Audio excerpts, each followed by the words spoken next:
benerin hati. Kalau kita kepengen anggota tubuh kita bergerak kepada kebenaran-kebenaran, pada kebaikan-kebaikan, maka yang pertama kali harus kita lakukan adalah benerin hatinya. Hati itu pemimpin, hati itu ketuanya, hati itu kepala naganya nih. Jadi kalau udah hatinya benar, insya Allah ke bawah-bawahnya bakalan bener.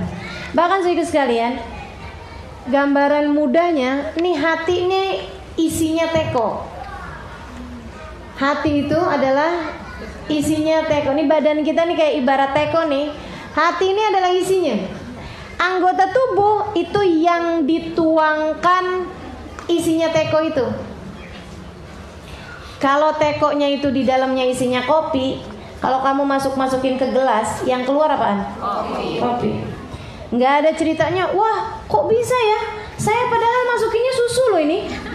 Kok bisa keluarnya kopi gitu? Nggak mungkin teman-teman saya sekalian. Kalau dalamnya susu, bakalan yang keluar juga susu. Caramu bicara, mengungkapkan apa yang ada dalam hatimu. Caramu melihat, itu mengungkapkan apa yang ada dalam hatimu. Caramu mendengar, itu mengungkapkan apa yang ada dalam hatimu. Kemana perginya kakimu, itu mengungkapkan apa yang ada dalam hatimu. Tanganmu kemana bergerak? Senengan ada di dapur? Apa senengan ada di kamar? Apa senengan bersedekah? Apa senengan menerima? Itu semuanya menunjukkan apa yang ada di dalam hati kita.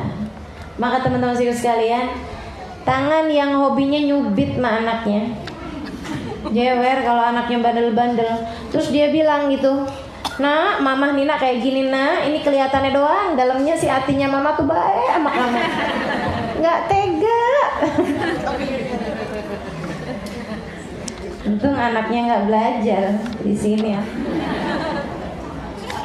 Kalau dia belajar di sini dia bilang, mama, tangan itu adalah isinya yang dituangkan sama hati mah. Kalau hati mama nggak tegaan, ya nggak bakalan juga, nggak bakalan ngerjain hal-hal yang bisa begitu ya teman-teman sekalian. Itu makanya memang perlu banget namanya jagain hati. Kalau mau benerin anggota tubuhmu, pertama kali yang harus kamu benerin adalah hatimu. Kenapa? Yang pertama adalah karena hati adalah pusat, hati adalah kepala, hati adalah pemimpin dari seluruh anggota tubuh. Siapa yang hatinya benar, maka anggota tubuh yang lain akan menjadi benar. Kemudian teman-teman sekalian, kenapa hati itu mesti benar? Alasan yang keduanya adalah karena hati itu tempat pandangannya Allah Subhanahu wa taala. Yang Allah lihat dari diri kita nih hati loh. Ini nih ya, sama-sama duduk di sini, nilainya bisa beda-beda. Sama-sama duduk di sini, nilainya bisa beda-beda. Apa yang bikin beda? Dua hal. Yang pertama niat. Sebab innamal a'malu binniyat. Jadi yang pertama niat datangnya ke sini mau buat apa?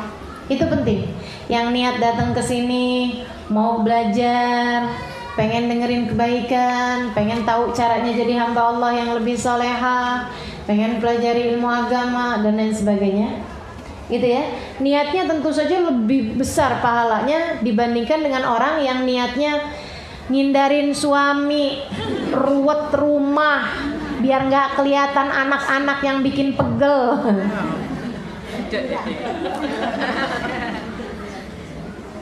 Ada lagi yang niatnya gini, biar dapat bahan buat debat. Dari ridho Allah. Ya, bener tuh ya. Jadi teman-teman sekalian, hati-hati sama niat. Dan niat itu tempatnya di mana coba? Hati. Ya itu makanya lagi-lagi ujungnya hati-hati juga deh, emang yang perlu dibenerin. Makanya emang benar-benar harus hati-hati sama hati. Ini ya. Jadi masalahnya adalah bahwa hati itu tempat pandangan Allah SWT. Nah yang kedua, sama-sama duduk di sini nih, nilainya nggak sama kan? Yang pertama dipengaruhi sama niat, yang kedua dipengaruhi sama hatimu. Ketika ada di sini, adanya di mana? Belum tentu yang ada di sini hatinya ada di sini. Iya. Ada yang lagi ada di dapur rumahnya dia, gitu ya. Nanti habis ini mau masak apa, nanti sore mau kemana gitu. Ada yang hatinya lagi ada di pasar, ada yang hatinya lagi ada di toko baju. Segala macam nih yang ada dalam hatimu itu loh Allah Subhanahu wa taala menilainya dari sana. Sehingga sekalian, saya pernah dapat cerita, wallahu a'lam. Jadi salah satu dari gurunya Imam Al-Ghazali itu adalah seorang laki-laki yang dikenal di masyarakat bukan merupakan ulama, tapi itu merupakan salah satu dari gurunya Imam Ghazali. Jadi Imam Ghazali itu punya adik, teman-teman saya sekalian. Imam Ghazali udah mulai ngajar di semacam pondok pesantren gitu ya, tapi adiknya nggak pernah mau hadir. Setiap kali Imam Ghazali ngimamin, adiknya nggak pernah ikutan sholat berjamaah. Ini kan jadi pandangan murid-murid kan nggak bagus. Kenapa ya? Berantem kali, nggak akur kali, agak inian kali, ada masalah kali, gitu ya. Ini kayaknya jalannya beda-beda, kayak gitu. Masa sih tiap kali kakaknya ngimamin, adek nggak pernah ikutan? Kalau yang lain ngimamin, kadang-kadang dia suka ikut jamaahan. Tapi begitu kakaknya ngimamin, kagak ikut. Akhirnya satu hari Imam Ghazali ini mau negur adeknya, berasa takutnya dia nggak mau ikut. Jadi dia bilang cerita sama ibunya. Dia bilang, ini kayaknya si adek kenapa-napa nih, nggak enak nih saya sama orang-orang. Dia tuh kalau saya sholat dia nggak mau jadi makmum. Ibunya panggil adeknya, terus dia bilang, kenapa kamu nggak jamaah sama abang? Oh, habisnya kenapa? Enggak deh. Iya demi saya jamaah. Sholat, waktunya sholat, dia sholat berjamaah, ikut di saf yang pertama pula. Abangnya girang. Pas waktu salam si ade udah kagak ada. Tengah-tengah sholat keluar. Tambah lagi kan orang-orang kan tambah bingung gitu ya. Ya Allah, sekalinya ikut, malah tambahan di tengah sholat dia keluar mufarokoh gitu. Kenapa nih? Wow, tambah marah si kakak, abangnya nih. Akhirnya dipanggil adeknya. Kamu tuh deh, ya ampun, nggak bisa kayak orang-orang gitu, yang enak-enak aja gitu sama abangnya. Kamu kenapa tadi keluar dari sholat? Habisnya sholat kamu batal, kata adeknya. Maksud kamu? Iya, sholat kamu tuh batal di tengah-tengah tadi. Enggak kok, batal. Saya liatin, batal. Gimana batal maksud kamu? Saya lihat kamu tuh ada bercak-bercak darah, kayaknya darah mens. Hah? Jadi gimana saya mau ikut? Sholat kamu batal. Astagfirullah. Coba kamu inget-inget, tadi waktu sholat kamu inget-inget apa gitu. Ya Allah, bener banget. Saya tadi waktu sholat ngingetin hukumnya head buat perempuan. Kakaknya langsung yang, Dek, kamu ngaji sama siapa? Kamu ngaji sama siapa? Bilangin sama Syekh Fulan bin Fulan di kampung. Imam Ghazali kemudian pergi ke Syekh tersebut dan berguru kepada salah satu ulama itu ya. Jadi gitu teman-teman sekalian saya muliakan. Ini masalahnya Allah itu yang Allah pandang dari seorang adalah hati. Sama-sama duduk di sini, hatinya belum tentu ada di sini. Belum tentu ada di sini. Gitu kan? Apalagi kalau hatinya kemudian diiringi dengan hal-hal yang kurang-kurang baik. Wah, bahaya tuh. Perasaan merasa diri lebih baik daripada yang lain. Mudah-mudahan Allah hindari kita ya. Perasaan merasa diri yang paling pinter, yang paling soleha. Hati-hati tuh. Sedikit sekalian saya muliakan. Atau misalnya gitu merasa ada kebencian dengan seseorang waktu majelis, gitu kan ya? Lihat si ini begini, tuh. Jadi hati itu kalau udah ada kotor-kotornya dalam hati, aduh, itu bahaya teman-teman sekalian. Jadi gitu, hati-hati sama hati teman-teman sekalian. Hati-hati sama hati karena memang nilai kita bergantung dari hati kita. Allah itu ketika ngelihat kita, yang dilihat hatinya. Sampai-sampai katanya Nabi Muhammad alaihissalam, Innallaha la yaqbal min salati ahadikum nisfaha wala thuluthaha wala rub'aha walakin yaqbal ma'aqal minha. Sesungguhnya Allah Subhanahu wa taala tidak menerima dari salat seseorang setengahnya, seperempatnya atau sepertiganya. Akan tetapi yang Allah terima dari salat seseorang adalah kadar yang dia khusyuk di dalamnya. Kadar yang hatimu nyambung di dalam sholat tersebut. Ukuran yang kita di dalam sholat itu tuh nyambung antara hati kita sama pekerjaan yang kita lagi kerjakan, nyambung. Kita lagi ruku, hatinya lagi ruku. Kita lagi sujud, hatinya lagi sujud.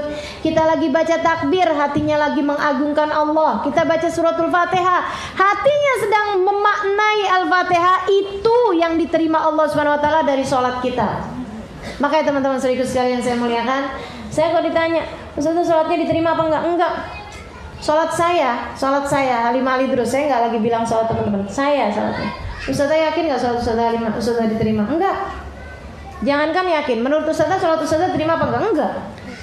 Enggak.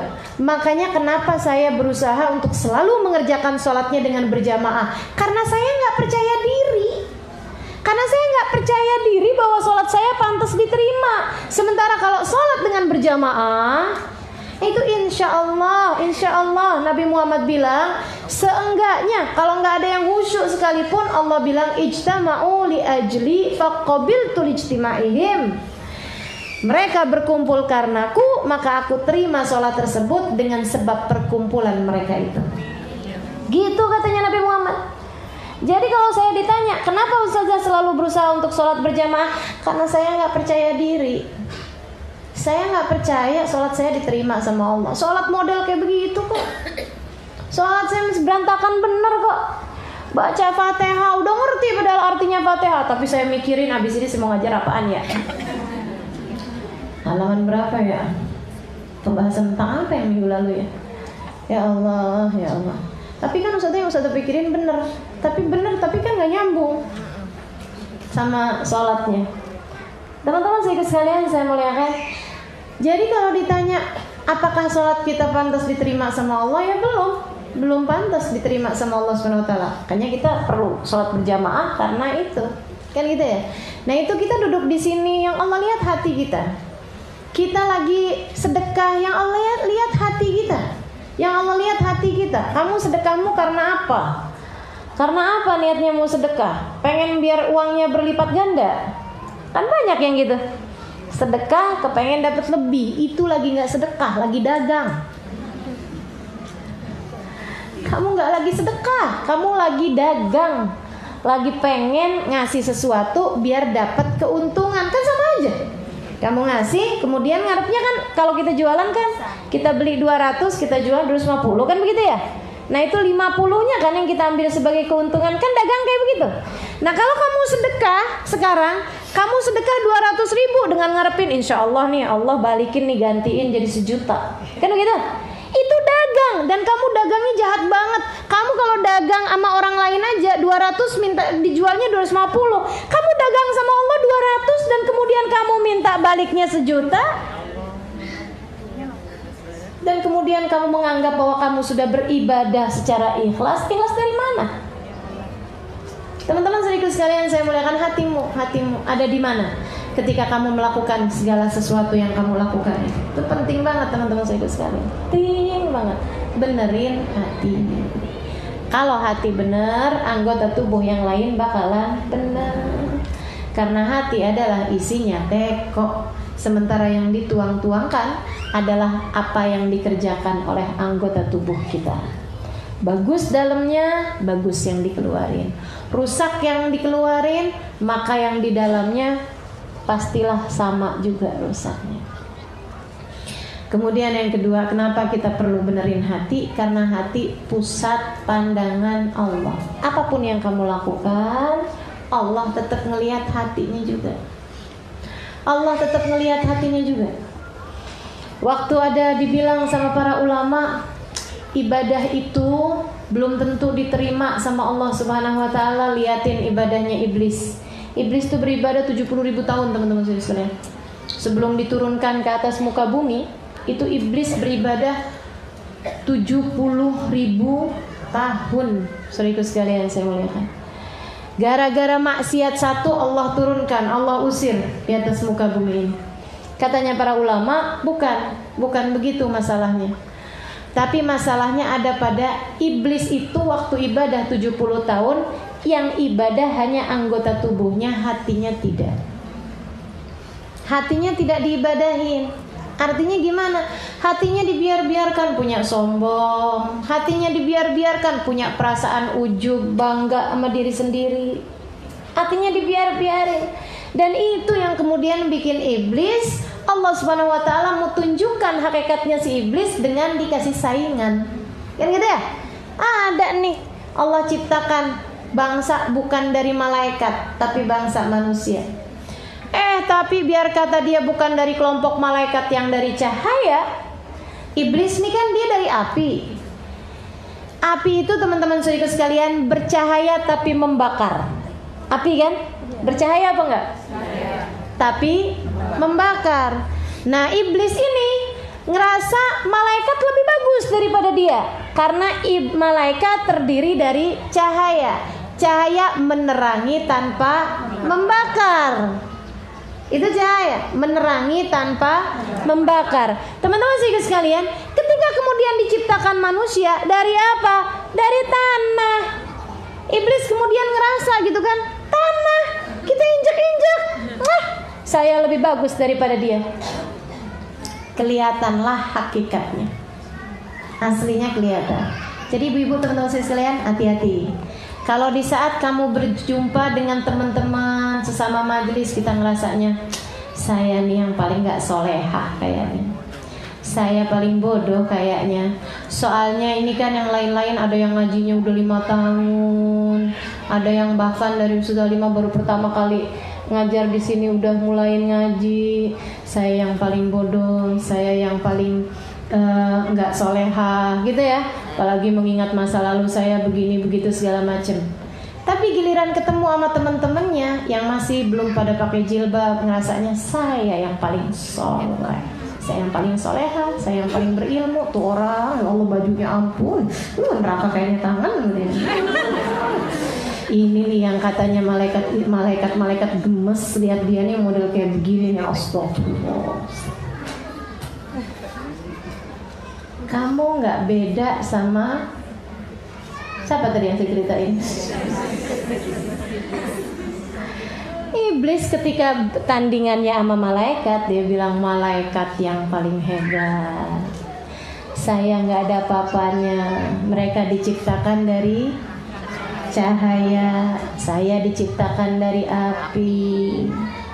Segala kebaikan yang ada dalam api dimiliki oleh cahaya, tapi kebaikan dalam cahaya tidak dimiliki oleh api. Begitu ada ngelihat manusia, ngelihat Adam, ya, ngelihat Adam. Kalau ini bagusan saya lah dari dia. Itu kayak ibu-ibu kalau pas ngelihat yang auratnya terbuka gitu. Bagaimana menurutmu?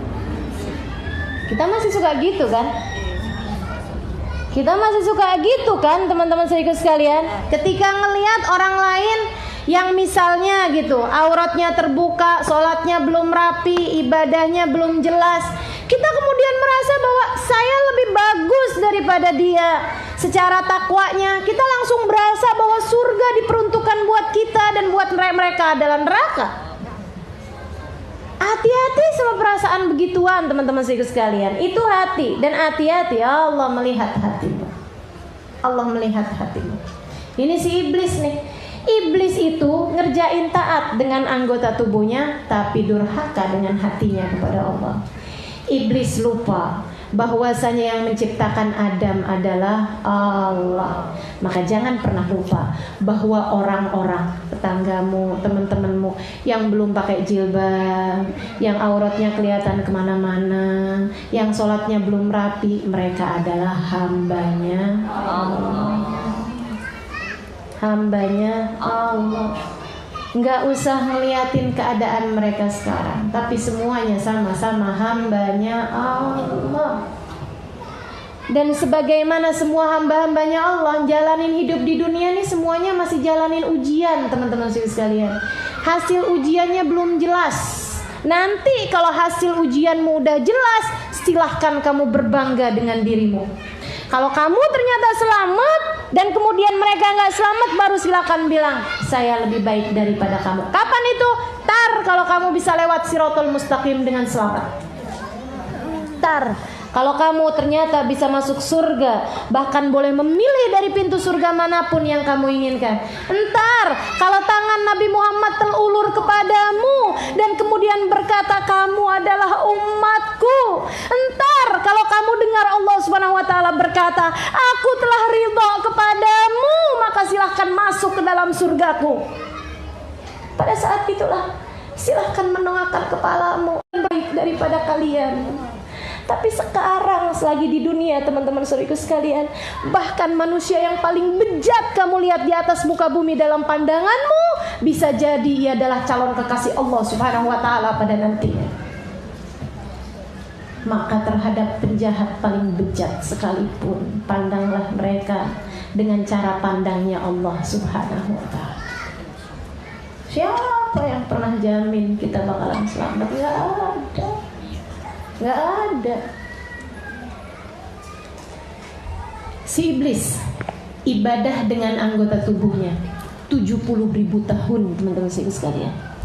Dan menjadi hal yang sia-sia ketika 70.000 tahun ibadahnya tersebut hanya sekedar anggota tubuh. Hatinya tidak pernah bisa ikut-ikutan tunduk kepada Allah Subhanahu wa taala. Hati-hati. Sebab yang Allah lihat dari kita adalah hati. Ini bedanya kita sama para wali kan gitu. Bedanya kita sama hamba-hamba tercinta di sisi Allah kan gitu. Duh, kalau dengerin Habib Zain bilang, kalau dengerin para kekasih Allah Subhanahu wa taala bilang, Ubah Bahiyat, ya Allah kalau ngomong emang beda. Mana kekasih Allah, mana yang sok-sokan jadi hamba taat kepada Allah, tuh beda, teman-teman sekalian. Ubah Bahiyat disalamin, diciumin tangannya, ditarik. Minta doa, Ubah doain saya. Itu Rabbis main dekrotet ilaih. Doa aja sendiri, kamu gak punya Tuhan buat kamu minta. Ubah Bahiyat, ya Allah, saya begitu digituin sama Ubah Bahiyat, nangis sepanjang jalan saya. Saya waktu pertama kali ketemu sama Ubah Bahiyat, saya dengar banyak hal tentang Ubah Bahiyat, kemuliaannya, kesolehahannya, begini begitu segala macam.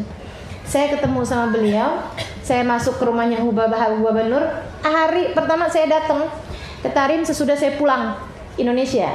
Habis saya pulang, kemudian dikawinkan, saya udah balik lagi ke sana. Saya datangnya itu sore, saya malam, pagi saya sowan ke Hubabah gitu ya, ngasih tahu Hubabah saya udah datang lagi kayak gitu loh. Saya nyampe ke rumahnya Hubabah tuh, saya salam sama beliau, Halimah gimana kabarnya, gini gitu segala macam. Habis itu kemudian Hubabah bilang, saya mau hadir majelis nih nak, saya mau hadir majelis, Halimah kamu mau ikut? Dia bilang gitu.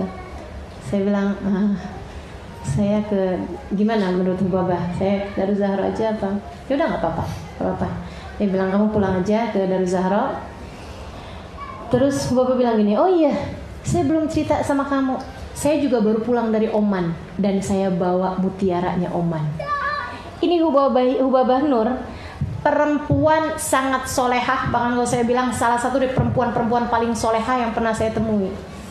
Dan beliau bisa bilang bahwa saya datang dari Oman dan kita bawa mutiaranya Oman, berliannya Oman, Jawharat Oman ma'ana, katanya Hubabah gitu.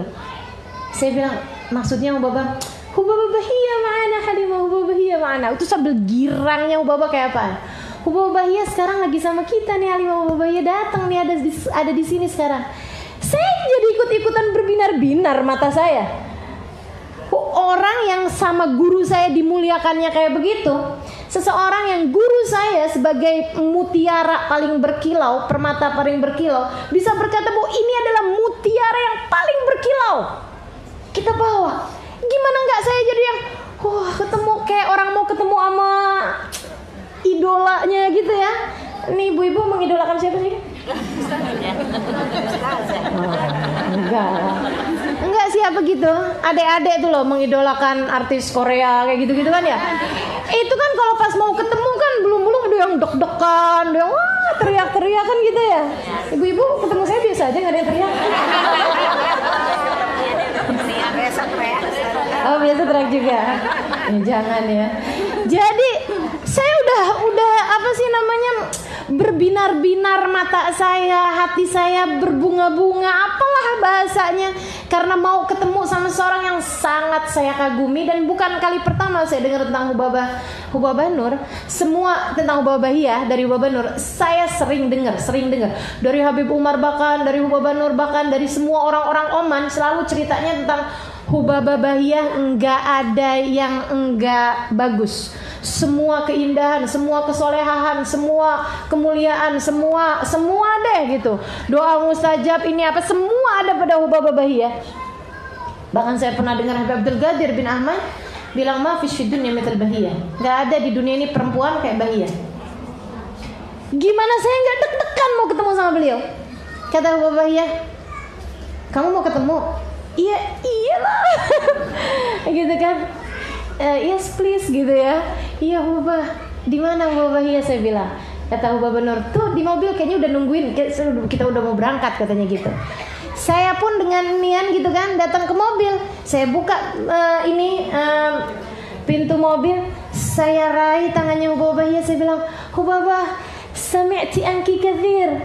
Saya bilang, Hubabah, saya udah sering banget dengar tentang Hubabah Bahiyah. Masya Allah Hubabah, Allah mudahkan saya buat ketemu sama ya Allah, senangnya saya. Saya tarik tangannya, ditarik balik sama Hubabah. Saya udah itu ya kayak yang mengkeret tuh ya. Ada sesuatu barang mengkeret, tuh tahu kan? Saya langsung nyit. Aduh, kecil saya waktu itu kecil loh badannya. Tambah digituin, tambah mengkeret lagi. Habis gitu terus udah masih tahan hati kan. Saya bilang, ini Hubabah, ini doain saya bilang. Doain saya, doain buat saya. Saya doa baik, doain saya. Hubabah tuh ngeliatin saya gitu. Terus gini ngomongnya, itu Arabish. Doa aja sendiri sama Tuhan kamu. Mafish ma'ikrob, kamu gak punya Tuhan buat kamu doa.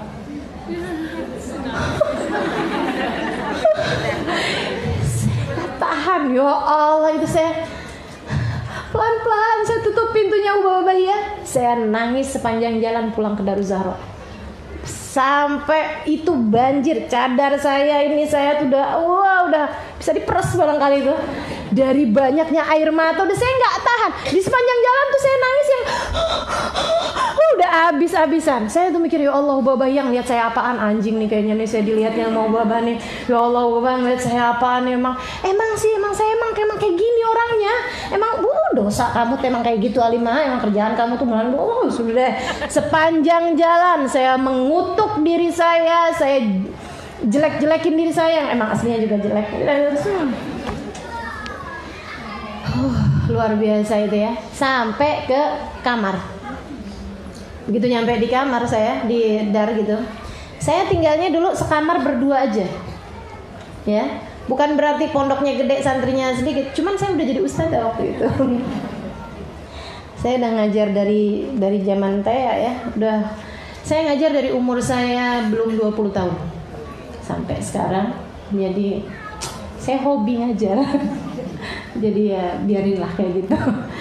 Jadi begitu saya masuk ke kamar gitu kan, udah buka cadar, wah mata saya bengep dan saya masih nangis. Terus teman saya nanya gitu, teman sekamar saya, Kak, kenapa Kak? Ya ampun Kak Imah, kenapa Kak Imah? Dia udah panik juga gitu kan, ngelihat saya udah mukanya udah nggak jelas gitu, bibir di mana nangis. Udah nggak jelas. Terus dia nanya gitu, kenapa Kak? Udah saya mulai dia tenangin gitu, udah saya kasih minum ini apa segala macem. Terus baru saya cerita, ya Allah Hubabah Bahiyah tuh ngeliat saya apaan ya? Saya bilang, emang kenapa Kak? Saya ceritalah tadi itu kan. Terus teman saya yang saya ceritain malah ketawa dia, bukannya bersimpati, berempati kepada temennya ini ya, sahabatnya, malah ketawa gitu ngakak. Hubabah tuh Kak udah berapa kali kan kesini, katanya gitu. Itu kalau kesini suruh jadi imam nggak mau, suruh doa nggak mau, baca fatihah nggak mau. Kak Iman tuh nggak kemarin kan ada acara hadrah, Hubabah Nur bikin bait syair buat muji Hubabah Bahiyah. Udah waktu dibacain nih, kamu adalah cahaya paling berkilau pada zaman ini, engkau adalah Hubabah Bahiyah hadir di situ. Hubabah masih ketawa-ketawa aja gitu. Mungkin yang dibayangin sama Hubabah Bahiyah Sayyidah Khadijah, Sayyidah Fatimah itu ya, atau yang dibayangin sama Hubabah Bahiyah siapapun yang ada di situ tapi bukan dirinya. Keren ya, nata hatinya ya, hebat ya. Ketika mendengar pujian, dia bisa nyangka bahwa yang sedang dipuji ini adalah orang lain, siapapun itu selain dirinya. Keren. Ini jagain hatinya sampai bener-bener banget, teman-teman sekalian. Habis itu kemudian dia bilang begitu, Hubabah Nur bilang, anti bahiyah ka ismiki bahiyah. Kamu adalah bahiyah karena namamu memang bahiyah. Hubabah Bahiyah baru paham kalau yang dimaksud adalah beliau. Begitu dia paham, rasa-rasanya tuh kayak pengen ngeludahin diri sendiri gitu loh. Dia tuh kayak yang, kamu keliru Nur gitu. Tapi Hubabah Bahiyah menunjukkan itu dengan cara beliau berdiri kemudian bilang, apa sih, kamu nggak tahu saya kayak kurang lebih kayak gitu. Beliau kemudian keluar begitu aja dari majelis dan nggak balik lagi, ninggalin begitu aja majelis sih gitu. Kamu nggak tahu siapa saya, kayak gitu loh teman-teman sekalian. Saya jadinya tuh langsung yang, oh emang gitu Hubabah Bahiyah. Oke lah kalau gitu saya nangis tadi gimana tuh? Bagus juga sih ya, saya ngelihat diri saya dengan benar kala itu, malah dengan jernih gitu. Jadi akhirnya teman-teman sekalian, ya Allah, itu orang benar-benar. Sampai kemudian saya mikir gitu, gimana ya caranya. Saya tuh kalau merasa ada orang perempuan mulia, orang mulia gitu, saya nggak bisa deket sama beliau, seenggaknya saya nggak bisa dapat doanya, atau saya nggak bisa dapat ilmunya, saya nggak bisa, karena saya nggak deket sama beliau, saya pastilah rugi banget gitu. Saya ngerasanya kayak orang yang saya hidup di zamannya Nabi Muhammad, atau saya hidup di zamannya ini saya jadi siapa ya kalau hidup zaman itu dan tidak mau mendekat kepada orang-orang soleh seperti Sayyidah Khadijah, seperti Sayyidah Aisyah. Pasti saya adalah orang-orang yang saya nggak benar pastinya, tapi lebih nggak benar lagi kalau kita sebagai orang yang nggak benar nggak mau mendekat kepada orang benar. Benar nggak? Betul nggak? Jadi akhirnya saya berusaha benar tuh. Ini gimana caranya ya mau deketin Hubabah Bahiyah nih. Habis saya ngerti, saya pelajarin gitu. Oh, Hubabah Bahiyah kayak gitu karena tawadhu. Merasa dirinya bukan siapa-siapa. Beliau adalah permata yang menyangka dirinya debu belaka. Kita nih suka kebalik-balik. Kita nih debu remahan roti yang menyangka dirinya adalah batu. Sedih lihat diri-diri kita nih ya. Ya Allah, ya Allah. Saya sampai suka mikir gitu. Kalau saya ketemu diri saya ludahin. Jijik bener saya sama diri saya ini. Jadi akhirnya teman-teman sekalian, saya pelajarin gitu. Orang kalau tawadhu, saya bayangin kalau saya tawadhu, karena bukan orang tawadhu, saya bayangin kalau saya tawadhu, saya melihat diri saya bukan sesiapa, saya akan senang kalau ngadepin orang yang kayak gimana. Saya akan senang gitu ketika ngadepin orang kayak gimana. Oh, saya tahu. Baiklah. Akhirnya kemudian Hubabah Bahiyah kapan hari datang ke Daruzahra. Beliau senang tuh datang ke Daruzahra. Saya samperin Hubabah.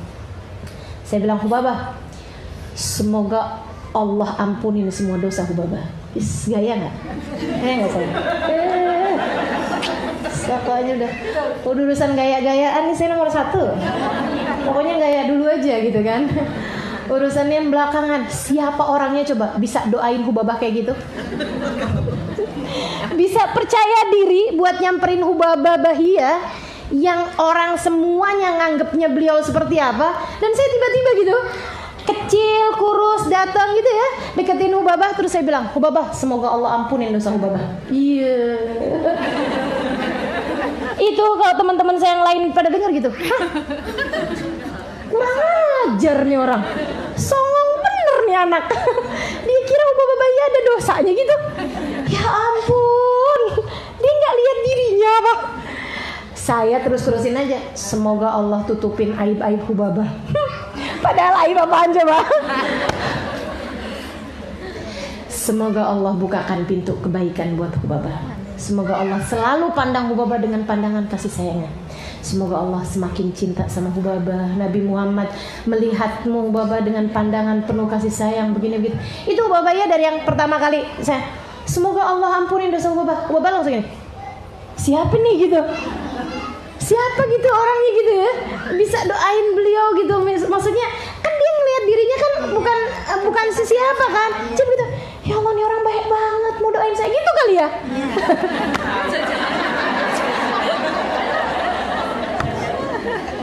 Kan bayangin kayak gitu nih anak baik banget nih gitu. Nih orang baik banget mau doain saya, dia tahu siapa saya.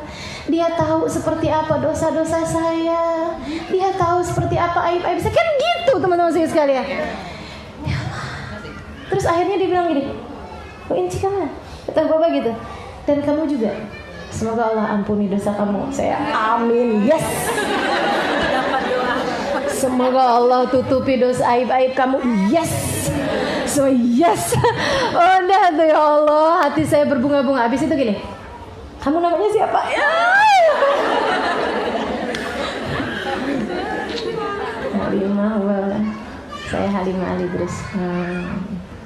Udah. Habis itu terus entar saya lagi duduk gitu baca Quran.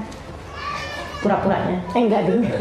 Ya pura-pura di masjid gitu. Terus babanya masuk gitu. Kamu Halimah yang kemarin kan? Iya. Bener. Ya Allah. Habis itu babanya duduk dari situ. Terus dia lihat, "Kamu baca apa?" "Baca Quran, Baba." "Baba mau saya kerasin." Yes, pokoknya emang ngadepin orang tawadhu mesti pede teman-teman sekalian. Habis itu saya bacainnya agak keras gitu. Tahu Baba? Terus saya bilangin, Baba tahu nggak maknanya ini? Yo. Saya pernah baca nih Baba, ada tafsirnya Imam Baghawi, dia bilang begini tentang ayat itu. Dia dengerin gitu. Saya juga pernah denger nih ada ucapannya Habib ini bilang tentang maknanya ayat ini begini. Saya mondok 12 tahun teman-teman. Jadi kan seenggaknya saya banyak tahu lah. Kalau itu emang beneran fakta, jadi saya mau tawadhu kan agak susah. Maksudnya emang saya tahu gitu kan. Jadi saya sampein gitu yang saya tahu sama Hubabah gitu. Habis itu babanya kayak gini. Jazakillah khair. Makasih Halimah, saya juga pernah denger. Iya. Kulakan saya. Dia nggak tahu. Kita lagi kulakan ya nggak? Ya Allah. Udah. Abis gitu. Tiap lagi saya ngajar, Babaya samperin. Abis itu Babaya duduk. Katanya Babaya, terusin. Kamu ngajar deh. Jadi saya ngajar aja, saya terusin gitu ngajar. Habis selesai saya bilang ke Baba, nggak ada yang gratis. Baba habis dengerin saya ngajar, nggak ada yang gratis saya bilang. Terus gimana Halimah? Baba sekarang bagian doa. Ayo gimana coba? Akhirnya kata Baba, Fatihah. Iya. Pokoknya. Seneng bener ya Allah. Luar biasa ya. Gitulah saya sampai akhirnya deket sama Hubabahia, temenan sama Hubabahia. Ya Allah, nikmatnya luar biasa. Sampai dari nikmatnya itu teman-teman sekalian, sampai saya berani bilang kepadamu teman-teman sekalian, nikmat di atas nikmat di atas muka bumi ini adalah ketika kamu bisa berada dekat dengan kekasih Allah Subhanahu wa taala. Musahabatur rijali dzawil wafai naimil khuldi fi daril baqai kad fi daril fanai. Kata Habib Umar bin Hafid, berkawan dengan orang yang hatinya nyambung dengan Allah Subhanahu wa taala itu adalah nikmat kekal di surga yang fana ini. Nikmat paling kekal, nikmat satu-satunya nikmat yang kekal di atas muka bumi yang fana ini, musahabatur rijal, berkawan dengan para ahlillah, berkawan dengan ahlil gulub, berkawan dengan orang yang punya hati yang benar teman-teman saudara sekalian, berkawan dengan orang yang jagain hatinya. seperti mana kita selama ini selalu rajin jaga muka kita, selalu rajin jaga badan kita, mereka adalah para kekasih-kekasih Allah yang rajin-rajin merawat hati mereka.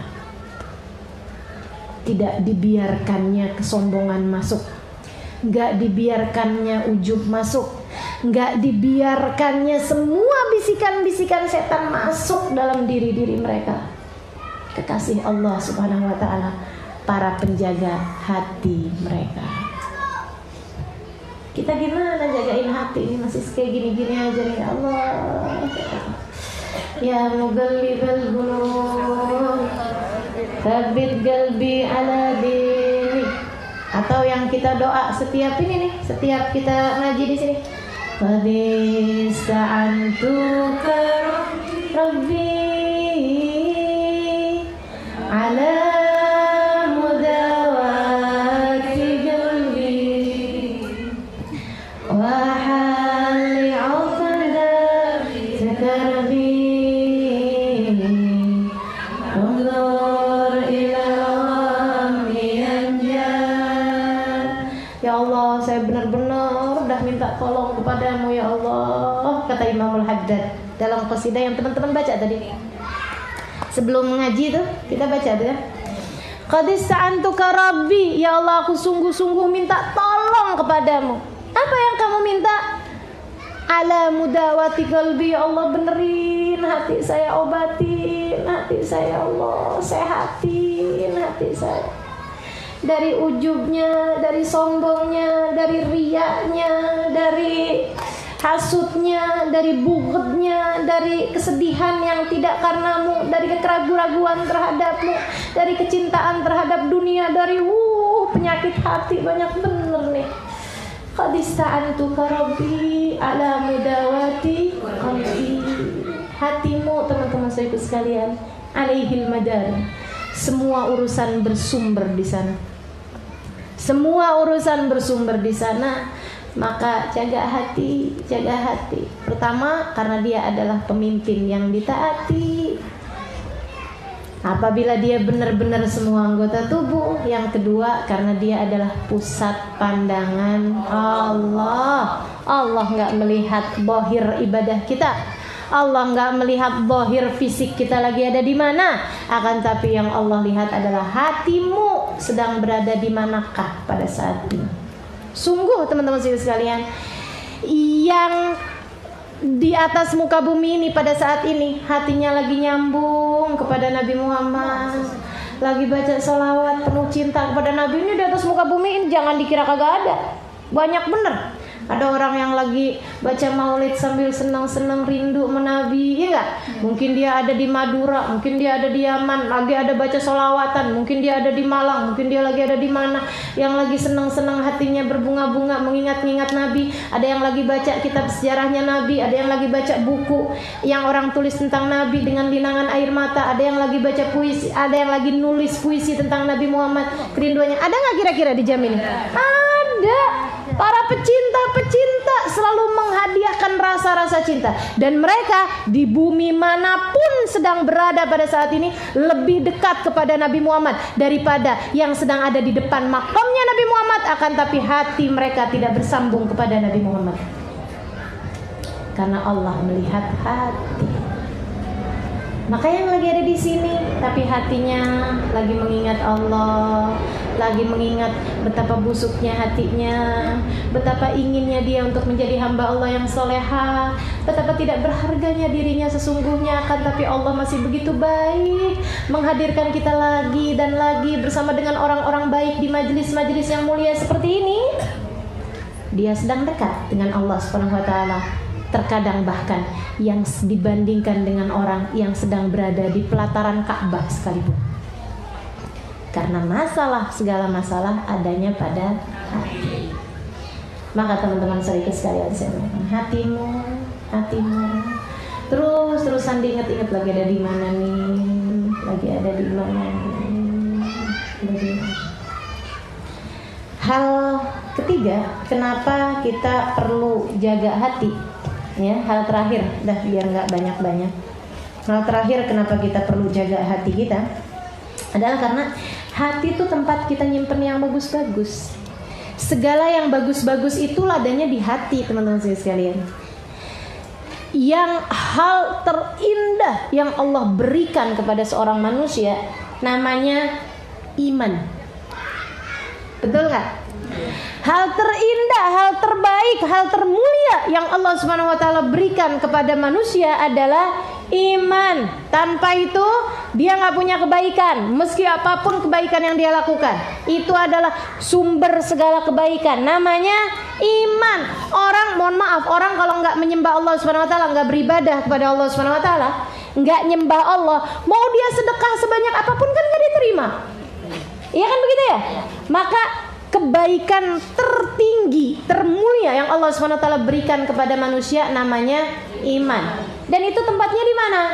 Hati, teman-teman sekalian. Hal paling indah rupawan yang Allah berikan dalam hati manusia namanya cinta, teman-teman sekalian. Cinta, hal terindah, hal termulia tadi iman. Hal terindah adalah cinta. Cinta kepada Allah, cinta kepada Rasulnya, cinta kepada apapun yang mendekatkan dia kepada Allah Subhanahu wa taala karena Allah Subhanahu wa taala. Mencintai Allah dan mencintai karena Allah. Gitu ya. Mencintai Allah dan mencintai karena Allah Subhanahu wa taala, mencintai di jalan Allah Subhanahu wa taala. Ini teman-teman sekalian hal paling indah yang Allah berikan dalam kehidupan seseorang. Tempatnya di mana? Hati. Allah ngasih cinta sama orang, tempatnya di mana? Di hati, teman-teman sekalian. Hal paling indah tempatnya di hati.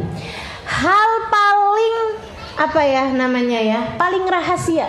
Jadi hanya diberikan kepada kelas-kelas atas dari hamba tercinta. Allah tuh kalau lagi cinta sama seorang gitu ya, Allah bakalan kasih hadiah berupa itu. Apa namanya? Ikhlas. Sir min asrarillah, katanya Nabi Muhammad SAW. Al-ikhlas sir min asrari, kata Allah dalam hadis qudsi. Lan adahu illa fi qulubil mahbubina min ibadi. Ikhlas adalah rahasia dari rahasia-rahasiaku, tidak akan aku berikan kecuali kepada hamba-hamba yang tercinta di sisiku. Teman-teman sekalian, ikhlas sebagai karunia yang paling tadi paling mulia, tadi paling tinggi sekarang. Tadi paling mulia, tadi paling indah, sekarang paling tinggi. Pemberian Allah yang paling tinggi namanya ikhlas. Tempatnya di mana? Hati, saudaraku sekalian. Tempatnya di hati. Yang namanya ikhlas di hati, yang namanya cinta di hati, yang namanya iman tempatnya di hati, takwa tempatnya di hati. Tidak berharap kecuali kepada Allah, roja tempatnya di mana? Hati. Yang namanya sabar tempatnya di mana? Hati. Yang innama yulaqas sabirun, innama yulaqas sabirun ajrahum bighairi hisab. Sungguhnya Allah Subhanahu wa taala innama yuwaffas sabiruna ajrahum bighairi hisab. Sungguhnya Allah akan penuhi pahalanya orang-orang yang bersabar tanpa ada hitungan. Sabar tempatnya di mana? Hati, dari itu sekalian. Makanya orang kalau mau nyabarin diri kan sambil ngurut-ngurut.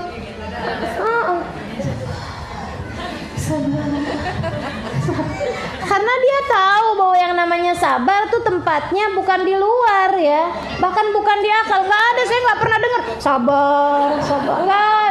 Saya nggak pernah lihat sabar, nggak ada tuh.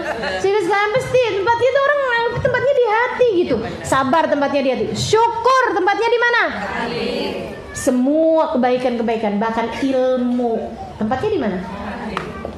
Kemanfaatannya ilmu di hati, teman-teman sekalian. Salat yang paling bagus, salat tuh apanya? Khusyuknya, tempatnya di mana? Hati.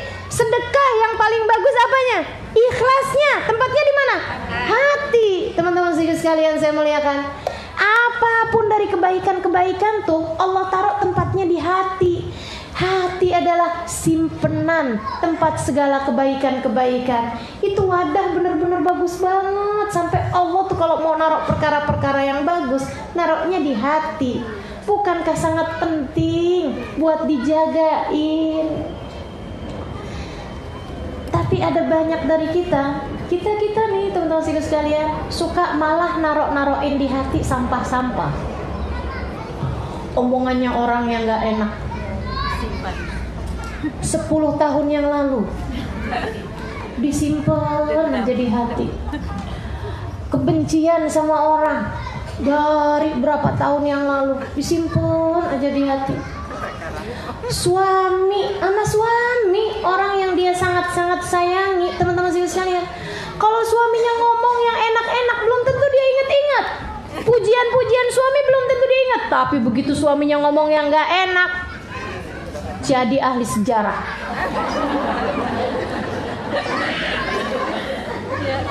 Bang, kamu tuh dulu pernah ngomong kayak begini sama saya. Kamu ngomong begini. Saya ingat kamu waktu itu pakai baju coklat. Sebaju-bajunya diingat. Dia ingat semuanya gitu, yang gak enak-enak. Omongannya orang, omongannya suami, omongannya ini gitu. Teman-teman sekalian, hatimu bukan tempat sampah. Andai hatimu tempat sampah sekalipun, kamu harusnya keluarin isinya. Betul gak? Ama sampah aja kita gak akan biarkan seminggu, teman-teman sekalian. Ama sampah kamu gak akan biarin seminggu. Dan kenapa kamu biarkan sampah di hatimu sampai puluhan tahun lamanya? Apalagi jika kamu tahu hati tempat yang seharusnya kita simpankan segala kebaikan-kebaikan. Karena memang Allah hanya akan meletakkan kebaikan tersebut di dalam hati kita. Ayo dah teman-teman. Itu ya, yang gak bisa maafin salahnya orang, itu nyimpen barang busuk dalam ruang hatinya berapa tahun lamanya. Cukup teman-teman sekalian, cukup. Bilang sama dirimu, cukup sudah. Saya akan keluarin semua sampah-sampah yang ada dalam hati saya. Biar nanti Allah letakkan kehusyuan dalam sholat. Biar nanti Allah letakkan iman dalam hati saya. Biar nanti Allah letakkan cinta dalam hati saya. Semoga saja Allah nanti mau meletakkan ikhlas dalam hati saya sesudah saya berhasil mengeluarkan itu semua. Sebab teman-teman sekalian, sama halnya dengan tempat yang busuk, tempat ada kotorannya. Ada yang mau nggak ngeletakin berlian di situ? Nggak mau, suruh bersihin dulu. Maka hati kita tuh, kalau kita bilang, ya Allah karuniakanlah kehusyuan dalam sholat, saking nggak dengar aja jawabannya. Gimana mau saya taruhin khusyuk dalam hati kamu? Hati kamu isinya kebencian, iri dengki sama orang, rasa nggak mau maafin orang, dendam ini itu apa segala macam. Oh susah teman-teman sekalian. Jangankan khusyuk dalam sholat yang merupakan maghrib. Nih ya, ilmu di sini nih yang kita dapat nih, bisa bertahan apa enggak, bisa kita amalin apa enggak, semuanya erat terkait sama apa yang ada dalam hati kita. Saudaraku sekalian, sungguh orang yang sudah bisa bikin bersih hatinya nggak perlu ngaji tiap Kamis sebenarnya. Nggak perlu ngaji tiap Kamis. Andai kita nih udah bersih hatinya nih, saudaraku sekalian saya muliakan, sebulan sekali ngaji udah cukup. Bahkan ada yang setahun sekali ngaji udah cukup. Makanya kau tanyain, kenapa sih kamu rajin mulu ngaji gitu? Iya, hatinya belum bersih juga. Iya enggak? Hati kita belum bersih juga. Makanya enggak bertahan lama, teman-teman sekalian. Enggak bertahan lama. Ilmu kita enggak tahan lama. Ingatan kita enggak tahan lama. Manfaat dari ilmu kita enggak tahan lama. Semuanya disebabkan karena sampah yang kotor yang terus ada dalam hati kita. Bahkan barangkali ini kayaknya kekotoran hati ini udah sampai menggunung rasanya. Sampah-sampahnya udah menggunung, belum bisa didik hati kita ya. Nah, seenggaknya barengan sama Imamul Haddad yang bahas mengenai hati. Yuk kita niati. Ayo kita bilangin sama diri kita, cukup sudah. Kekesalan, dendam, suudzon, iri dengki, permusuhan dalam hati cukup sudah. Ya Allah, saya mengeluarkan semuanya, saya maafin semuanya, saya relakan semuanya. Ya Allah, semua yang pernah berbuat salah kepada saya, kemarin saya ingat dengan perasaan penuh kekesalan. Ya Allah, sekarang juga saya telah memaafkan mereka semuanya. Maafkanlah mereka semuanya ya Allah. Maafin mereka semua. Keluarin teman-teman sekalian, keluarin. Nggak ada pentingnya. Sayangi hatimu. sayangi hatinya. Kalau kamu ngerasa saya nggak bisa maafin dia, itu kamu nggak sayang sama hatinya sendiri. Sampah biarin ada dalam hati kita. Ngapain? Nggak gitu ya. Cukup. Kita disiksa sama kesalahan hati kita, sama sampah hati kita. Udah cukup teman-teman sekalian, udah cukup. Mau berapa tahun lagi? Mau berapa lama lagi? Waktu mau mendekat kepada ajal kita udah semakin dekat. Ya, dan insyaallah mudah-mudahan Allah bantuin Imamul Haddad, bantuin insyaallah sebagai orang yang kita ngaji, kita punya beliau, yang beliau sendiri juga suka ngajarin kan, suka doain kita dalam kitab beliau. Minta kepada beliau mudah-mudahan dengan berkahnya beliau, dengan berkahnya kitab ini, dengan berkahnya majelis ini, dengan berkahnya manusia paling agung yang paling pintar jaga hatinya, baginda Nabi Muhammad alaihissalam, bijahin Nabi sallallahu alaihi wasallam. Semoga Allah bantu kita untuk bisa membersihkan ruang hati kita dari segala sampah-sampahnya. Semoga Allah jadikan hati kita bersih. Semoga Allah Subhanahu wa taala jadikan hati kita indah.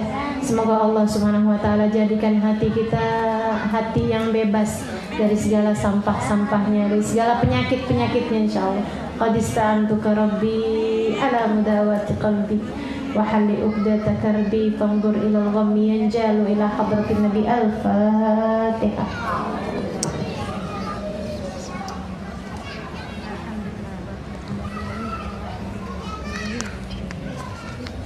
Iyyaka na'budu wa iyyaka nasta'in ihdinas siratal mustaqim siratal ladzina an'amta 'alaihim ghairil maghdubi 'alaihim waladdallin.